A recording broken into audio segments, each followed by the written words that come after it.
ভারী বৃষ্টিতে পশ্চিম মেদিনীপুরের সবং সহ বিভিন্ন এলাকা জলমগ্ন। এই জলমগ্ন থই থই পরিস্থিতি খতিয়ে দেখলেন আকাশপথে মুখ্যমন্ত্রী শুভেন্দু অধিকারী। সমস্ত জলমগ্ন এলাকা পরিদর্শনের পর তিনি জানান, ডিস্ট্রিক্ট ম্যাজিস্ট্রেটকে যথাযথ নির্দেশ দেওয়া হয়েছে।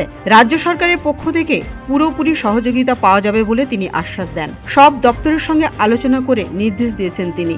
সবংয়ের সমস্ত জিপি আধ ঘন্টায় পরিদর্শন করেন মুখ্যমন্ত্রী শুভেন্দু অধিকারী।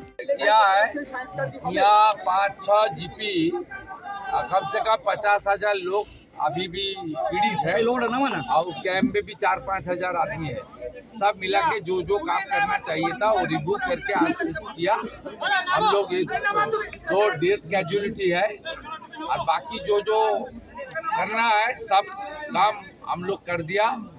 सर्वे भी कर लिया और डायरेक्शन भी मिल गया है डिस्ट्रिक्ट मजिस्ट्रेट का लीडरशिप में।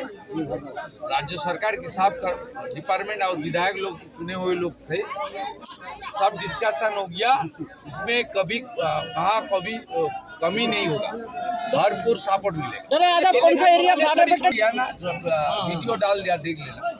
मैं पूरा जो हमारी केलेगाई एडजस्टेंट जो एरिया है, यहाँ लांगोल काटा से लेकर दुबराजपुर से लेकर हमारी मोयना बागचा से गुड़ग्राम मोहम्मदपुर से लेकर ये जो पूरा जीपी है, सबंग ब्लॉक का 5 जीपी है, भगवानपुर ब्लॉक का 4 जीपी है, मोयना का 1 जीपी है और पटासपुर 1 का गोकुल नगर जीपी है।